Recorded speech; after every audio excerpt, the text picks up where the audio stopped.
It was during a press conference in 2005. Charlotte Sterling, who had just turned 67, spoke with tears welling in her eyes.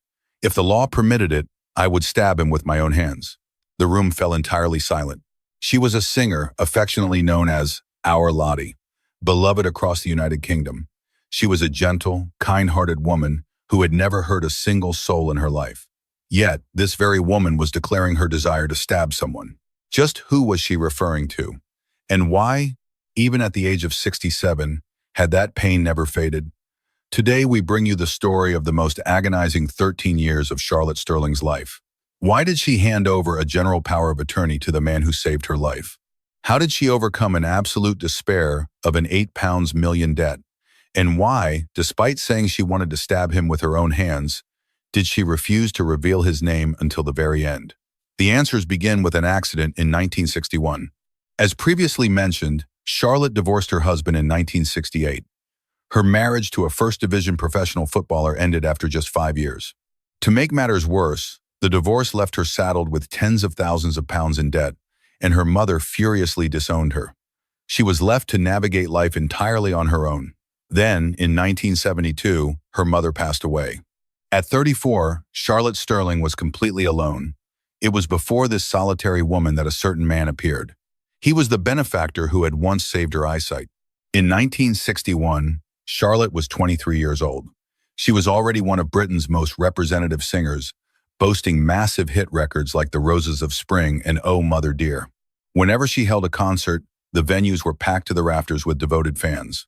In those days, it was a tradition for fans to throw rolls of colorful paper streamers onto the stage.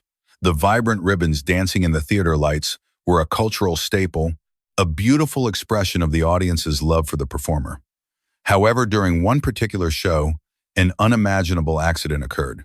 The solid cardboard core of a streamer roll struck Charlotte directly in the eye. It caused severe internal bleeding, and the doctors warned her of the very real possibility of permanent blindness.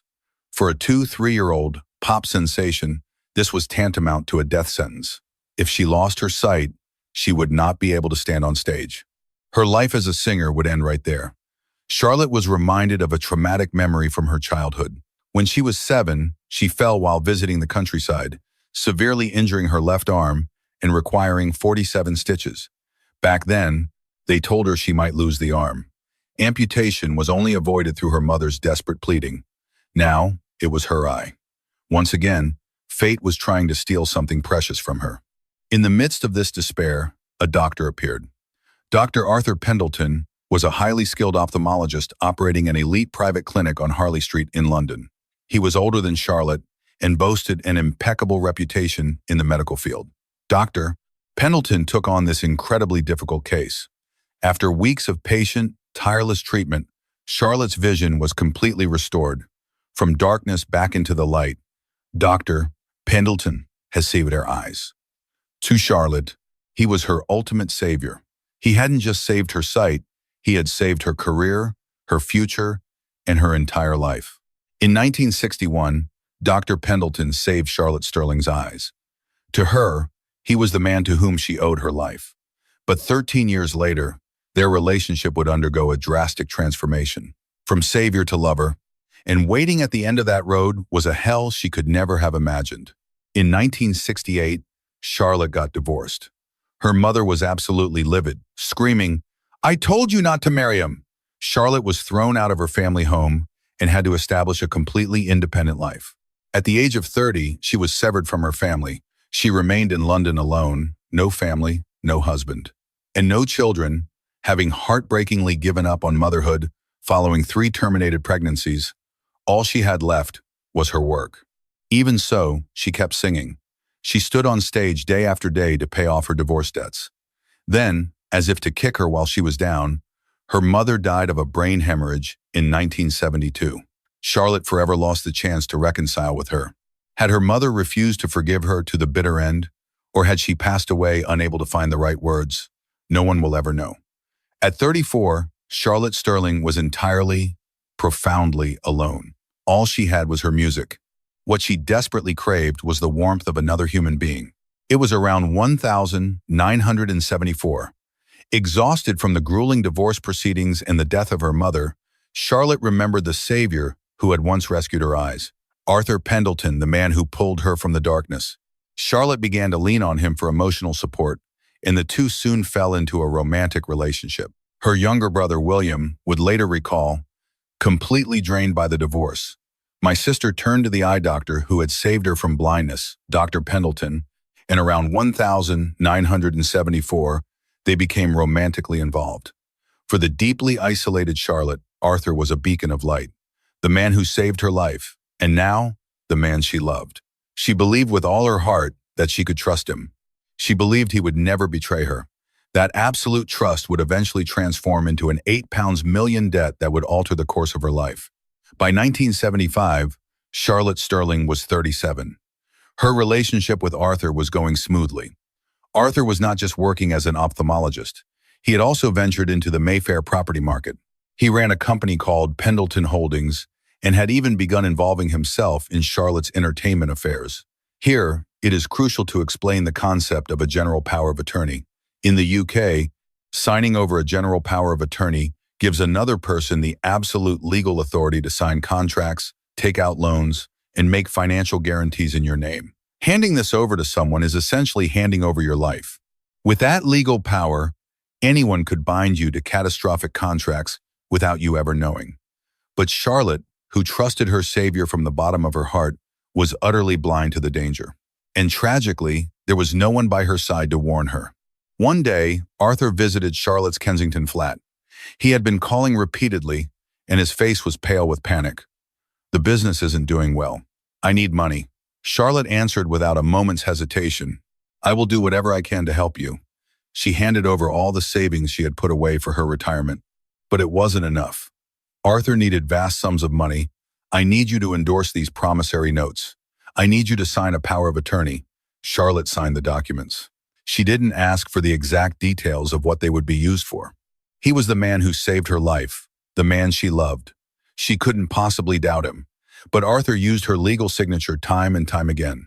Without Charlotte knowing, he was using her name to act as a guarantor for the debts of complete strangers. Just one legal signature. That one act of trust would breed an £8 million debt. Charlotte Sterling did not yet know that a hurricane was right at her doorstep. On the 14th of February, 1977, Pendleton Holdings went bankrupt, and Arthur completely vanished. He literally evaporated into thin air without a single word of farewell, leaving Charlotte behind. The reality Charlotte was soon made aware of was beyond imagination. Arthur had used her power of attorney to borrow massive sums from the underworld's loan sharks. And that wasn't all. He had made her a joint guarantor for the debts of strangers. The total amount was approximately £8 million. At the time, the average annual salary for a working-class British man was roughly £5,000. An £8 million debt was equivalent to over 1,500 years of wages. It was a sum a normal human being could not repay in 100 lifetimes. Charlotte couldn't believe it. The man who saved her eyes, the man she loved, the man she trusted more than anyone else in the world. He had betrayed her. He had stolen her money and vanished. At 39, Charlotte Sterling was burdened with £8 million in debt. Legally, she had no escape. Because she was listed as the joint guarantor, she shared the exact same legal responsibility as the primary debtor. She couldn't just tell the debt collectors, "Go find Arthur." Furthermore, Arthur had disappeared. Even if she wanted to sue, she couldn't find him. So why didn't Charlotte just declare bankruptcy? If she filed for bankruptcy, the debt would be wiped clean. But doing so would mean the end of the Charlotte Sterling brand. At the time, bankruptcy was a colossal scandal. She would never be invited to perform on the national Christmas broadcast again. Her contract with Britannia Records would be shredded. Her life as a singer would be over forever. Therefore, she chose to pay it back. She chose the debt so she could keep singing. Her savior was gone. All that remained was £8 million in debt. And then, the creditors descended. Charlotte's personal hell was about to begin. The records of the creditors swarming her paint a terrifying picture. When Charlotte finished her set and returned to her dressing room, dozens of angry men were waiting for her. "Give us our money back. It was borrowed with your signature." It is said that hardened East End gangsters were among them. The London Palladium was the grandest stage in British theatre at the time. Yet, its backstage was besieged by ruthless debt collectors. Charlotte had to flee out the stage door in her performance gowns. The creditors also swarmed her Kensington flat, violently banging on the door and shouting for their money. She could no longer even return to her own home.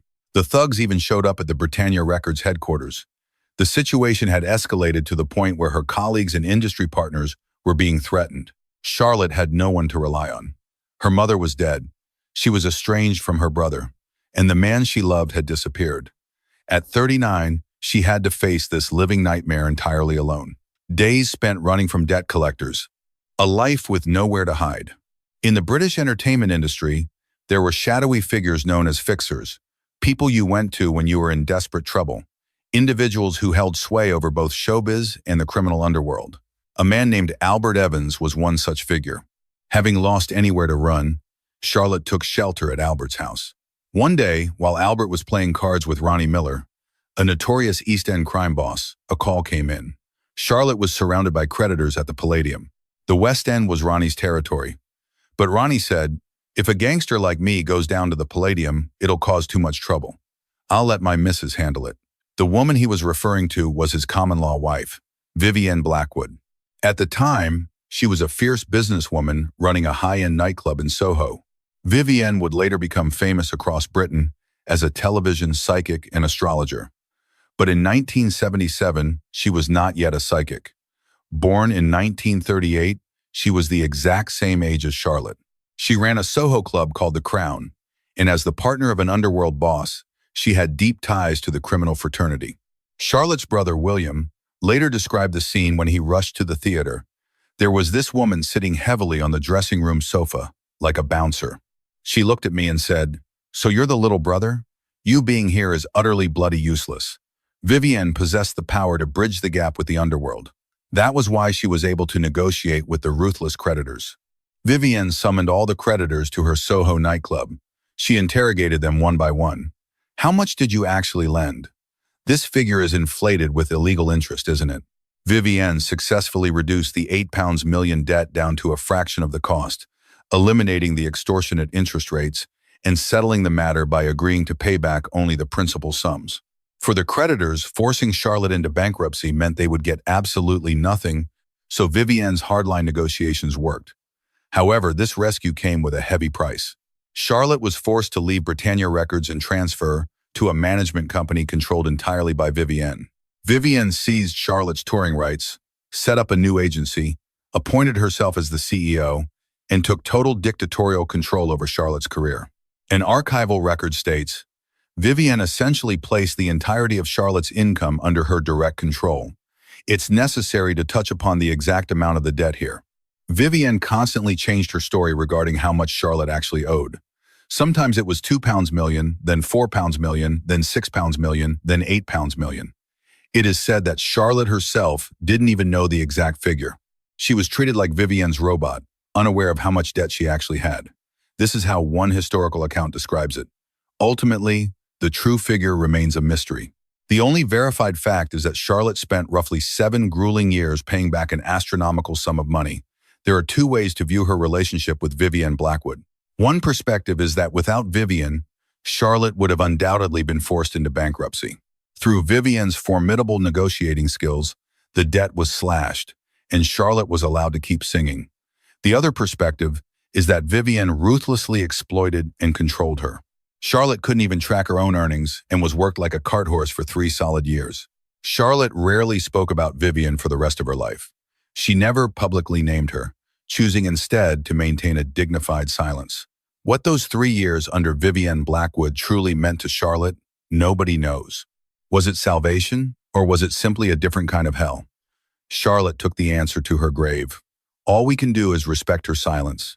From 1977 to 1981, Charlotte worked relentlessly under Vivienne's control. She released records, but she had no freedom to choose her own songs. She performed countless concerts, but she had absolutely no say in her own schedule. Day after day, she toured the deepest rural provinces of Britain, singing endlessly, never knowing where her hard-earned money was going. Executives from Britannia Records, songwriters, and composers who had worked with her for years couldn't get near her. They were too terrified of Vivienne. Charlotte became entirely isolated within the entertainment industry. A record of her life during this period reveals a heartbreaking detail. Charlotte bought a pet snake and she took it with her everywhere on tour. She kept a snake as a pet and carried it to every regional theater she played. Why a snake? Not a dog or a cat, but a snake. Perhaps, for a woman who could no longer trust human beings, a creature that couldn't speak was the only friend she could bear to have. 3 years living with a snake. In profound loneliness, Charlotte kept singing. Then, in 1981, a turning point arrived. In 1981, Charlotte finally left Vivienne's agency. The catalyst was Charlotte's own realization. No matter how much she worked, the debt never seemed to decrease. I'm working my fingers to the bone, yet I have absolutely nothing to show for it. After 3 years, she finally woke up to this reality. Charlotte's friends in the industry mobilized. They went to Britannia Records and began negotiations to buy her contract back. In the end, Britannia paid Vivienne £1 million to regain Charlotte's touring and management rights. It is reported that Vivienne's parting words were, "I'm the one who sorted out her massive debts, and I don't even get a thank you. I should be getting £5 million for what I did." In 1981, Charlotte Sterling returned to Britannia Records. However, the debt was still not fully cleared. She released photo books and relentlessly toured cabaret clubs and regional halls across the UK, steadily paying off what remained. Despite all of this, she never missed her annual appearance on the national Christmas broadcast. Even whilst shouldering unimaginable debt, she protected the prestige of the Charlotte Sterling name. In February 1984, Britannia Records hosted a lavish party to celebrate the 30th anniversary of Charlotte's debut. During the event, something unbelievable happened. The legendary singer Dame Margaret Harrington suddenly appeared at the venue. Dame Margaret had never once made an uninvited guest appearance at another artist party in her entire life. Yet there she was, arriving alone with a bouquet of flowers, having told no one she was coming. As Charlotte wept uncontrollably from surprise and joy, Dame Margaret told her, "From now on, I want you to live a life where you are never deceived by others. I, for one, never let anyone else handle my checkbook or my signature." A ripple of laughter went through the room, but Charlotte understood the crushing weight of those words better than anyone else alive. In 1986, Charlotte achieved her 30th consecutive appearance on the national Christmas broadcast. It was a historic record at the time. Despite her financial ruin, she had successfully defended her throne as Britain's premier vocalist. Then, in 1987, a specific song was born. Life's a Tapestry. There is a fascinating anecdote behind this song. The original title was meant to be Laugh It Off, and it was scheduled to be a mere B-side track. But during the recording session, the title was changed because Life's a Tapestry was catchier. Listen to the opening lyrics. "There were times I worried so much I wanted to die. I cut my hair short. I bit my lip until it bled. I blamed only myself and spent my days crying." It was as if the song was written exactly about Charlotte's own life. She called this song her second debut. Life's a Tapestry became a monumental smash hit, selling 1.3 million copies. It won the prestigious Song of the Year at the Brit Awards. According to records, Charlotte paid off nearly £10 million in debt over the course of about 7 years. This means that, counting from 1977, she had largely finished paying off the money by 1984. However, her financial situation only truly stabilized after the massive success of Life's a Tapestry in 1987, a record-breaking 1.3 million sales, winning the Brit Award for Song of the Year. Not only did she finish paying her debts, but she completely reclaimed her status as a superstar. That happened in 1987. From age 39 to 49, it took Charlotte 10 years to win everything back. Life's a tapestry. That phrase was Charlotte Sterling's life itself. Ups and downs, laughing and crying. But the most important thing is to keep walking forward. Charlotte proved that with her own life. Even after the debt was cleared, she rarely spoke of the past. She maintained her silence regarding both Arthur Pendleton and Vivienne Blackwood. Speaking ill of others simply went against her very nature. Yet, at that press conference in 2005, Charlotte let her true feelings slip for the first time. "If the law permitted it, I would stab him with my own hands." She said it with tears welling in her eyes. Even at 67, that agony had not faded. Charlotte never revealed the person's name. The journalist present immediately thought of two names. One was Arthur Pendleton, the life-saving doctor who vanished with her legal signature. The other was Vivienne Blackwood, the woman who supposedly cleared her debt but worked her like a slave for 3 years. But the one who saddled her with the £8 million debt was Arthur alone. Vivienne was the one who consolidated it. Who was it that Charlotte wanted to stab? Where did Arthur Pendleton disappear to? There is almost no reliable information about his subsequent life. However, according to one insider's testimony, Arthur simply moved to a different county and quietly continued working as an eye doctor. If that is true, Arthur, who was born into a wealthy family of physicians, lived a peaceful, quiet life as a doctor, even after destroying Charlotte with an £8 million debt. While Charlotte spent 7 years working herself to the bone to pay off the money, where was Arthur and what was he doing? The answer remains unknown to this day. On the 8th of November 2013, Charlotte Sterling passed away. Exactly 8 years later, to the very day, on the 8th of November 2021, Vivienne Blackwood also passed away. Both were born in 1938, both born in the same year, and both departed this world on the exact same day. And it is said that Arthur Pendleton had quietly passed away long before Charlotte did. Charlotte never spoke anyone's name until the very end.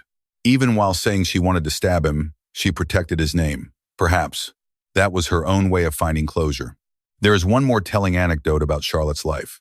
In 2007, at the age of 69, she was betrayed by someone she trusted once again. A member of her own company staff embezzled her assets. But Charlotte's reaction was astonishing. On her birthday, she dissolved the company, and at 69, she began studying bookkeeping. Making the same mistake twice is my own fault, she said. I don't resent anyone. It is my responsibility. Why was Charlotte deceived so many times? Her brother William explained it like this. Lottie was the sixth of 7 children. She entered showbiz in 1954 when she was just 16, so she was completely ignorant of the world and knew nothing of bargaining or deception. She was so pure, so completely blank, that she would instantly be dyed in the colors of whoever she fell in love with. Entering the industry at 16, she became an adult without ever knowing the real world. She was too pure, incapable of doubting the people she loved. That was the woman named Charlotte Sterling. In 2013, Charlotte was in the final stages of liver cancer. A final recording session was scheduled for the middle of November, but Charlotte herself called the producers. I can't wait until that day. On the 5th of November, a makeshift studio was set up in her living room. Her voice was so weak that they said it would be a miracle if she could sing it even once. But Charlotte sang it 3 times. The composer of the song, Jeffrey Barnes, later recalled, I thought she'd only manage 1 take, but she sang it 3 times.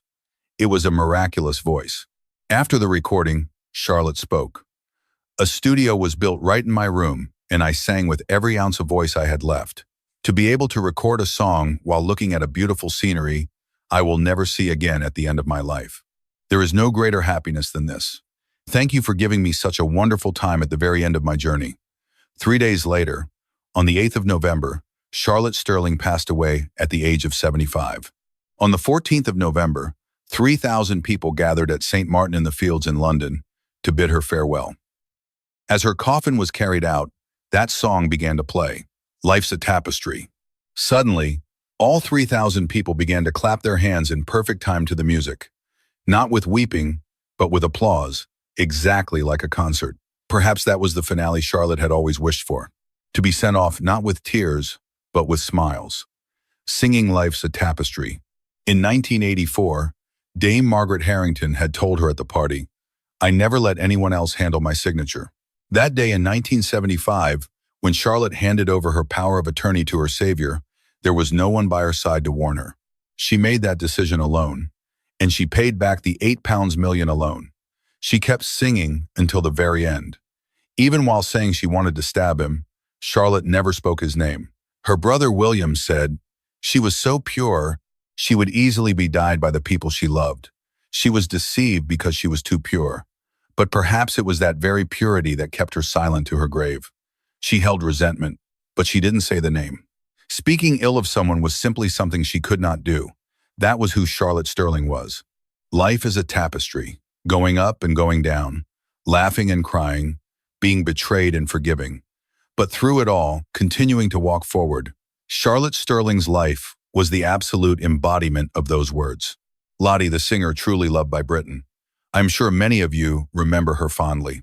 I hope this story serves as a wonderful conversation starter with friends who lived through that era, or as a way to pass on her legacy to children and grandchildren who never knew her. Thank you very much for reading to the very end.